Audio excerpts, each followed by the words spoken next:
The FBI is on the case of a missing Texas man they say bragged about stealing thousands of dollars from a Mexican cartel and then disappear just 2 hours later. Em 24 de março de 2023, Eric Tadeu Ramírez foi a uma boate na América e se gabou ruidosamente de ter roubado $50 mil do cartel del Noreste, uma brutal gangue mexicana. Ele pensou que estava seguro nos Estados Unidos, mas logo descobriu o quão terrivelmente errado estava. Aqui estão 5 americanos que mexeram com os cartéis errados. Knowledge says that people have gone into that police station and never come out. They're never seen again. So, what happened to me has happened to others, and I'm a survivor. Junho de 2013, Ronald James Wooden foi preso pela polícia, mas ele sentiu que algo estava errado. Ele logo descobriu que esta força policial trabalhava para um cartel mortal e seu dia estava prestes a piorar muito. Wooden e sua esposa mexicana, Carmen, mudaram-se para Taxco, atraídos por sua rica história em joias de prata. Sendo um artesão, eles montaram uma oficina, na esperança de construir uma vida pacífica. No entanto, o sonho deles rapidamente se transformou em um pesadelo, quando seu vizinho, um ex-policial que alegava pertencer a um cartel de drogas local, exigiu um pagamento mensal de proteção de 10 mil pesos. O Wooden, desafiador e com princípios, recusou. Ele havia até mesmo apresentado uma queixa criminal contra este membro do cartel. O que ele não percebeu era que estava lidando com uma gangue que tinha influência no sistema de justiça. Junho de 2013, as ameaças aumentaram quando o vizinho brandiu um facão e jurou desmembrar o Wooden e mandá-lo de volta para a América em pedaços. Desesperados, ambos os homens chamaram a polícia. Mas quando os policiais chegaram, eles imediatamente alvejaram Wooden. Eles o acusaram de estar bêbado e perturbar a ordem, acusações que ele negou veementemente. Os policiais não se importaram com o que ele tinha a dizer. Eles o arrastaram para dentro do veículo e o levaram para a delegacia. Aqui, o Wooden foi jogado ao chão e foi impiedosamente espancado com socos e coronhadas de rifle. Os policiais também apertaram suas algemas e pisaram nelas para causar-lhe dor excruciante nas mãos. Durante o tempo que o Wooden passou na delegacia, ele logo descobriu que muitas pessoas foram mortas naquela mesma delegacia, pois viu manchas de sangue nas paredes de vítimas anteriores. Well, they beat me for around 4 hours, close to 4 hours. And some would get tired, and then others would come in, and then others would get tired, others come in, and I guess they couldn't believe I didn't pass out. Sua esposa, Carmen, que o seguiu enquanto ele era levado pela polícia, esperou do lado de fora da delegacia com medo. Após horas de espera ansiosa, pediram a ela para pagar uma multa de 200 pesos, o que equivale a cerca de $12, pela libertação de Wooden. Ela rapidamente o levou às pressas para um hospital devido aos seus ferimentos graves e ossos quebrados. O calvário de Wooden, embora tristemente muito comum no México, atraiu atenção significativa, porque ele é um cidadão americano. Em 2013, um juiz federal dos Estados Unidos ordenou uma investigação criminal sobre seu espancamento, uma medida incomum em um país onde tais abusos frequentemente ficam impunes. Um ano depois, uma investigação da Comissão de Defesa dos Direitos Humanos no estado de Guerrero confirmou que a polícia de Taxco havia detido ilegalmente o Wooden e o espancado brutalmente, e depois mentido sobre isso. O ex-chefe de polícia da cidade, Eruviel Salado Chávez, foi posteriormente preso sob acusações de crime organizado e sequestro, ligado ao Guerreiros Unidos. Esta gangue é culpada por muitos dos 100 corpos encontrados em valas comuns ao redor de Taxco e da cidade vizinha de Iguala. O governo federal também acredita que 43 estudantes universitários que desapareceram em Iguala em 2014 foram sequestrados por policiais municipais corruptos e entregues ao Guerreiros Unidos, que supostamente os matou. Inicialmente, o Wooden apresentou uma queixa criminal, mas a retirou após ser avisado no gabinete do magistrado. Disseram a ele que estavam planejando fazê-lo desaparecer se ele continuasse com as acusações. Além dos danos físicos, o equipamento de Wooden foi roubado. Como resultado desta experiência de quase morte, ele e Carmen fugiram de Taxco, mudando-se frequentemente para evitar o perigo. Seus ferimentos e dificuldades financeiras também o impediram de conseguir novos projetos. Ao refletir sobre seu calvário, Wooden permanece agudamente ciente do perigo do qual escapou. The FBI is on the case of a missing Texas man they say bragged about stealing thousands of dollars from a Mexican cartel and then disappear just 2 hours later. 24 de março de 2023, Nas horas escuras logo após a meia-noite, Eric Tadeu, com o rosto ensanguentado, tentou desesperadamente pular de um caminhão em movimento que cruzava para o México, mas mãos invisíveis o puxaram de volta para o abismo. Ele mexeu com o cartel errado, e agora seu destino estava selado. Eric Tadeu Ramírez, um residente de Laredo, Texas, cometeu um erro grave que logo alteraria sua vida irreparavelmente. Nesta noite, Ramírez, encorajado pelo álcool e talvez por um senso equivocado de invencibilidade, começou a se gabar de um roubo significativo. Ele se gabou para frequentadores de festas e por telefone para uma mulher sobre ter roubado $50 mil do Cartel del Noreste, um formidável afiliado do infame cartel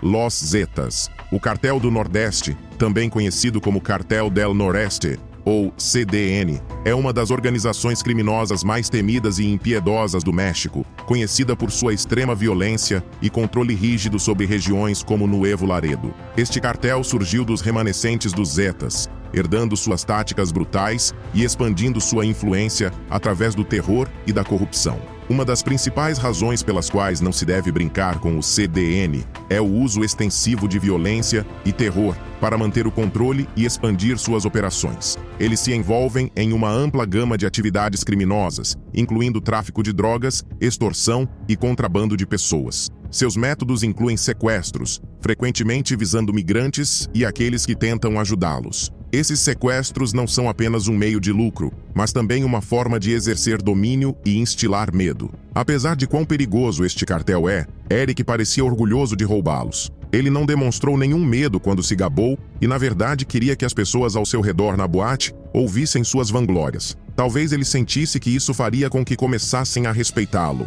O que ele esqueceu foi o fato de que, embora vivesse nos Estados Unidos, estava a apenas alguns quilômetros da fronteira com o México, no Texas, e o cartel é conhecido por cruzar para os estados. Eles tinham até bases dentro dos Estados Unidos. Esta era uma gangue que perseguiria seus inimigos contanto que sua localização fosse conhecida. O CDN é notório por suas exibições públicas de violência. Eles são conhecidos por realizar execuções e deixar os corpos em espaços públicos como um aviso para os outros. Em um incidente medonho, eles deixaram quase 2 dúzias de corpos pendurados em uma ponte ou desmembrados e jogados em áreas públicas. Sua violência não se limita a civis. O CDN também tem como alvo as forças de segurança, levando a um aumento significativo nos assassinatos de policiais. De 2019 a 2022, houve vários assassinatos de policiais relatados em regiões como Nuevo León, com o CDN sendo o principal suspeito.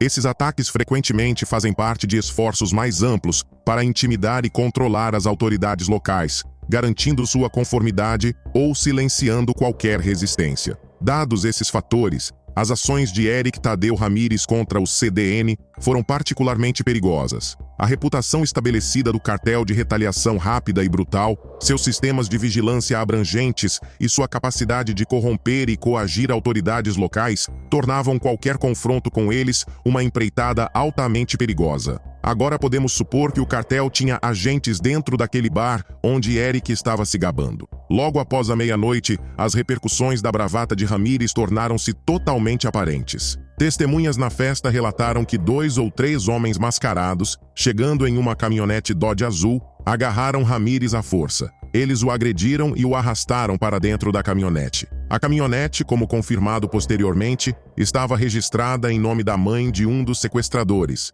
Jonathan Cavriales. 1 hora depois, imagens de segurança capturaram uma cena angustiante. Eric, ensanguentado e desesperado, tentou escapar do veículo em movimento enquanto cruzava a ponte internacional para Nuevo Laredo, México. Suas tentativas foram fúteis. Ele foi puxado de volta para a caminhonete com força brutal. Esta filmagem ainda está em posse do FBI. 25 de março de 2023, a namorada e a irmã de Eric, horrorizadas com os eventos da noite, contataram imediatamente a polícia. O FBI rapidamente se envolveu devido à natureza transfronteiriça do crime e ao envolvimento de um cartel poderoso. 2 dias depois, houve um avanço no caso. A investigação progrediu rapidamente e, nesta data, agentes da Alfândega e Proteção de Fronteiras dos Estados Unidos prenderam Jonathan Cavriales quando ele reentrava nos Estados Unidos na mesma caminhonete Dodge azul usada no sequestro. Sob interrogatório, Cavriales admitiu seu papel no sequestro,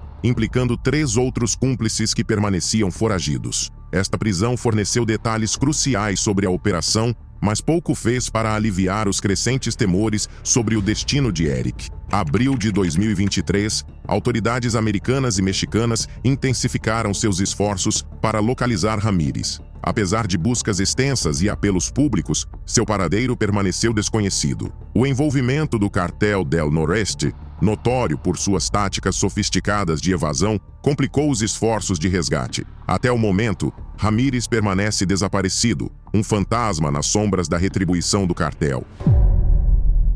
Em 2009, Benjamin LeBaron, um americano que vivia em Chihuahua, México, desafiou o cartel local a parar suas atividades. O que se seguiu se tornaria um dos incidentes mais horríveis envolvendo um americano e o cartel.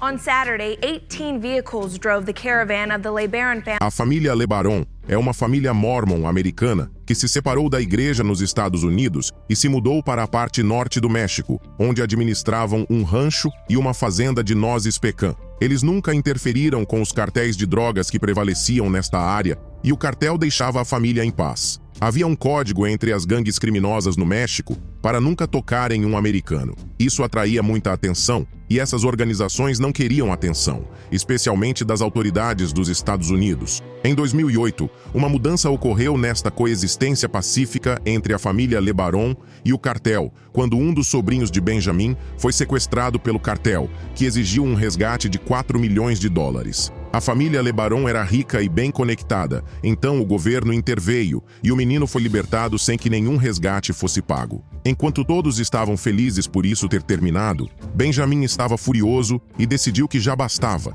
Ele iria confrontar os cartéis que operavam na região de Chihuahua. Isso incluía o temido cartel de Sinaloa e o cartel de Juárez. Como você pode imaginar, isso não passaria despercebido. Para piorar ainda mais as coisas, Benjamin estava percorrendo delegacias de polícia e escritórios do governo, fazendo campanha para que as atividades do cartel terminassem. Naturalmente, as pessoas evitavam confrontar o cartel. Sendo de uma família poderosa, ele estava motivado a tomar ações que ameaçassem o cartel, inclusive estocando armas para proteção. Todas essas atividades chamaram a atenção de José El Riquín Escarreda, que era um membro de alto escalão do cartel de Ciudad Juárez. Avisos foram enviados à família LeBaron, mas eles se tornaram ainda mais persistentes em suas campanhas. Isso levou El Riquín a ordenar a morte de Benjamin. 7 de julho de 2009, alguns SUVs chegaram à residência de Benjamin LeBaron e 15 homens, cada um armado com uma arma, saíram dos veículos e exigiram que Benjamin saísse de sua casa. Testemunhas oculares dizem que esses homens invadiram a casa, espancaram a família e até agrediram a senhora LeBaron. Havia muitos gritos e comoção vindo da casa, mas as pessoas estavam com muito medo para ajudar. Luiz Windmar, que era parente por afinidade dos LeBaron e morava ao lado dele, não pôde mais ignorar o pedido de ajuda de seu parente. Então correu para a residência dos Benjamins para ajudar. Infelizmente, sua ação apenas o colocou em apuros. Luiz e Benjamin foram capturados e levados para um local a 2 horas de carro fora da cidade. Ambos os homens foram espancados e baleados em estilo de execução à beira da estrada, onde seus corpos seriam descobertos horas depois. A morte de Benjamin LeBaron foi um acontecimento tão grande que foi manchete nos jornais locais. Que era en venganza por la captura del general y su grupo. Esa es la razón del interrogatorio que este jueves hizo la PGR. Em resposta, a polícia invadiu gangues na área e prendeu vários membros do cartel suspeitos de envolvimento no sequestro e assassinato de Benjamin e Luiz.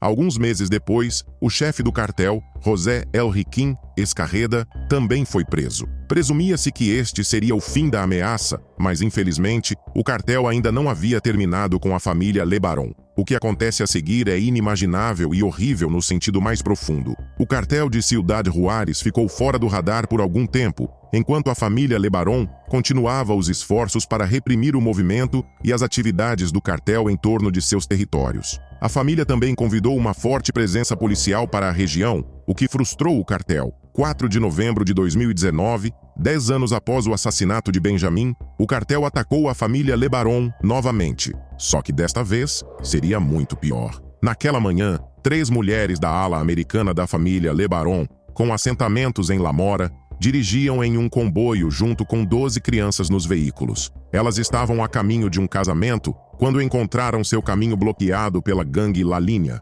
uma facção líder no cartel de Ciudad Juárez. Uma das mulheres saiu do carro para se identificar com as mãos levantadas. Ela havia presumido que o cartel os confundira com uma gangue rival, mas estava terrivelmente enganada. Em vez disso, ela foi baleada a queima-roupa no peito e as outras mulheres e ocupantes do carro também foram atingidos por tiros.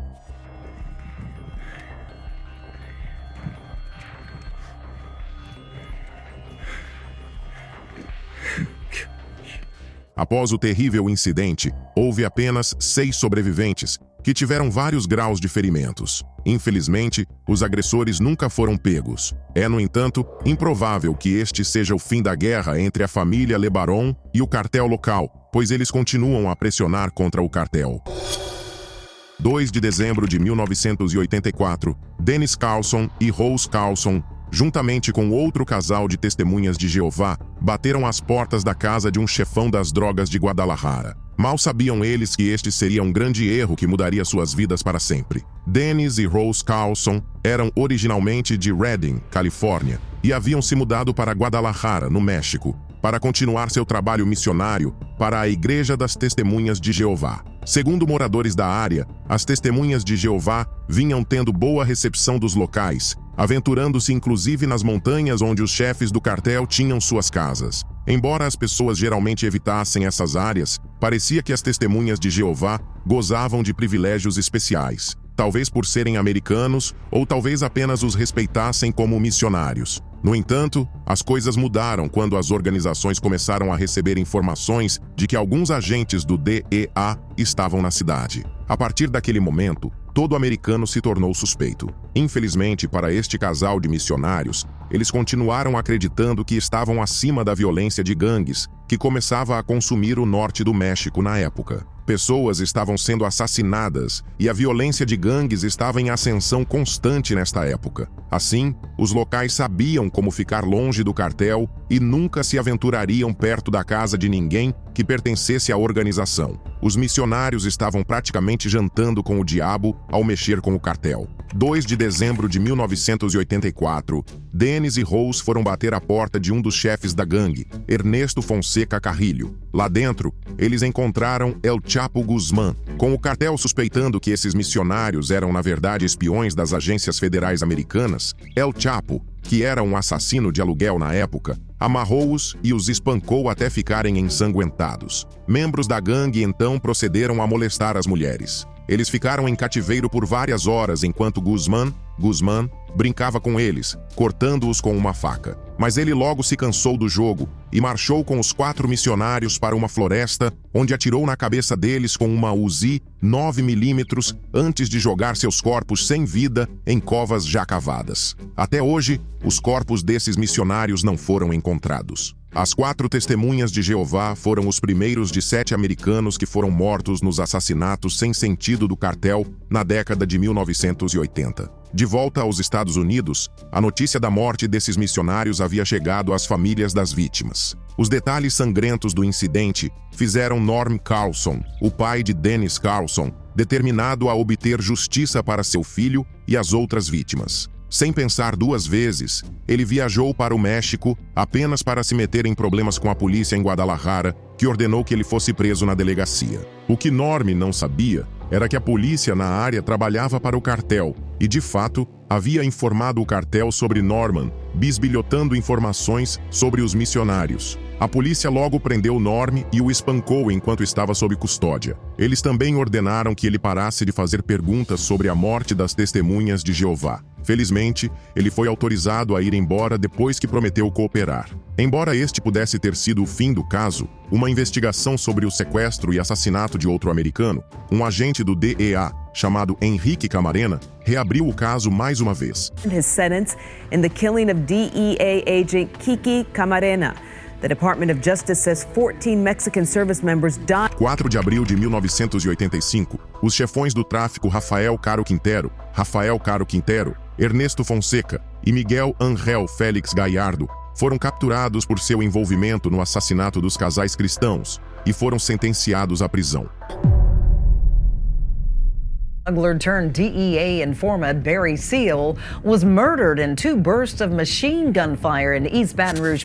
Abril de 1983, Barry Seal, um piloto do cartel de Medellín, rendeu-se às autoridades federais. No entanto, este seria o começo de uma nova vida pela qual ele pagou o preço final. 28 de março de 1984, um piloto americano chamado Barry Seal iniciou uma missão perigosa, em nome do governo dos Estados Unidos, ao se infiltrar como piloto para o cartel de Medellín. Esta missão o colocou bem no centro das operações do maior cartel do mundo. Barry não era um aviador comum. Seus talentos lhe renderam um lugar na história da aviação. Como ex-capitão da Trans World Airlines, sua perícia no cockpit era igualada apenas por seu gosto pelo perigo. Em 1976, a introdução de Barry ao cartel foi orquestrada por uma série de conhecidos duvidosos. Seu talento para voar baixo e evitar radares havia chamado a atenção dos emissários do cartel. Eles precisavam de alguém que pudesse navegar em seu labirinto de rotas de comércio ilícito, sem levantar suspeitas, e Barry era o homem deles. Os primeiros voos foram perfeitos. Barry transportou cocaína da Colômbia para os Estados Unidos com uma eficiência que impressionou até mesmo seus empregadores endurecidos. A cada viagem, ele ganhava a confiança deles. Mas Barry estava jogando um jogo perigoso. O cartel de Medellín, liderado pelo implacável Pablo Escobar, era notório por sua retribuição brutal contra qualquer um que os cruzasse.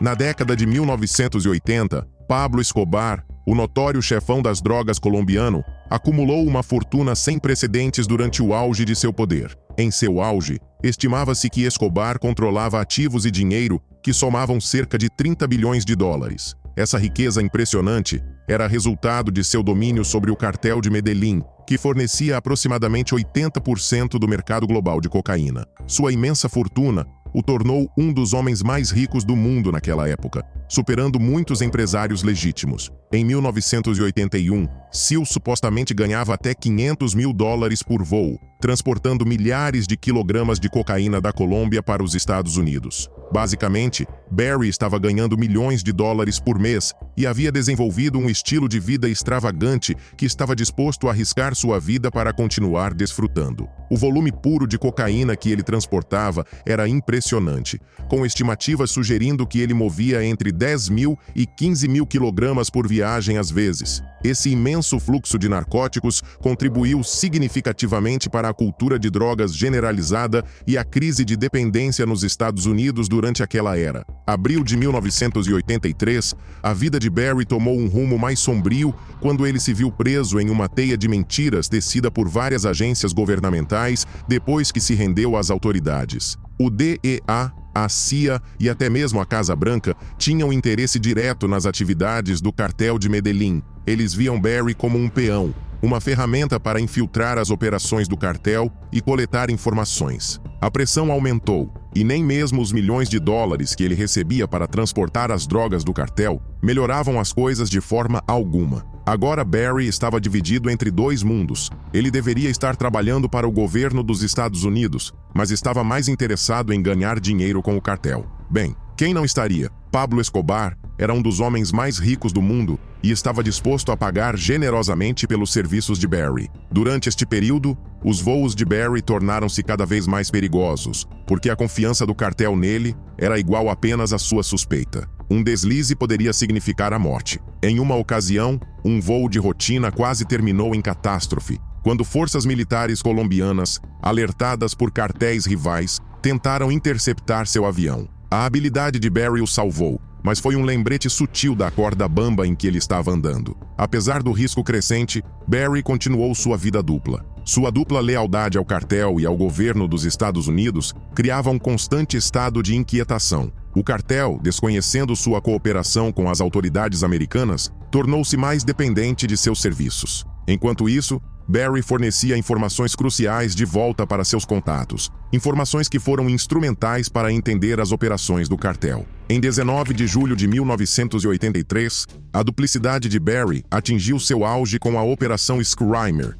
uma missão elaborada pelo DEA. Ele foi encarregado de fotografar membros de alto escalão do cartel durante uma entrega de cocaína na Nicarágua. As fotos forneceriam provas irrefutáveis do envolvimento do cartel no tráfico de drogas e implicariam o governo nicaragüense. A operação secreta de Barry foi um sucesso, mas selou seu destino. As fotografias foram explosivas, levando a um escândalo político em Washington, D.C. A Casa Branca, envolvida no caso Irã-Contras, viu-se atolada em controvérsias. Mas enquanto o governo se esforçava para gerenciar as consequências, Barry ficou exposto, pois o cartel de Medellín rapidamente descobriu a identidade do traidor em suas fileiras. A vida de Barry corria grande perigo, e, em uma tentativa desesperada de proteção, Barry entrou no programa de proteção a testemunhas, mas sua notoriedade tornou impossível escondê-lo. Após a condenação das pessoas em suas fotos incriminatórias, para as quais ele foi a principal testemunha, Barry recebeu apenas anos de liberdade condicional em troca do excelente, mas mortal, serviço que prestou às autoridades dos Estados Unidos. Ele foi então designado para o Centro de Tratamento Comunitário do Exército da Salvação, em Baton Rouge. No entanto, os últimos dias de Barry Seal foram marcados por paranoia e pavor, pois ele sabia que o cartel ainda estava atrás dele. Saber que o alcance deles era longo e implacável também aumentava seus medos. Em 19 de fevereiro de 1986, Barry foi morto a tiros em Baton Rouge por assassinos enviados pelo cartel de Medellín, apenas 3 semanas após o início de sua liberdade condicional. And put it on YouTube. But this is where Barry Seal was assassinated, here at the Salvation Army in Baton Rouge, Louisiana.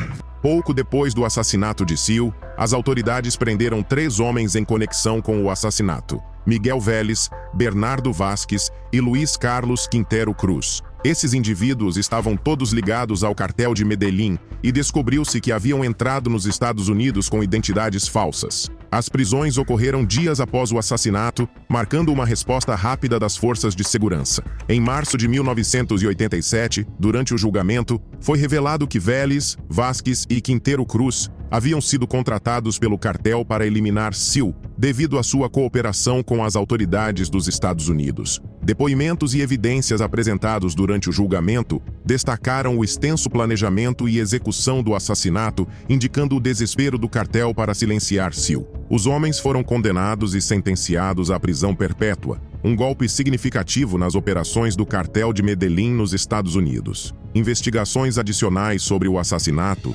descobriram uma complexa teia de atividades e conexões do cartel. Descobriu-se que o assassinato de Seal havia sido orquestrado por membros de alto escalão do cartel, incluindo José Gonzalo Rodrigues Gacha, um dos principais tenentes de Pablo Escobar, que mais tarde foi morto em uma operação do governo colombiano. O assassinato de Barry Seal mostra até onde os cartéis irão para proteger seus interesses e lidar com qualquer um que mexa com eles.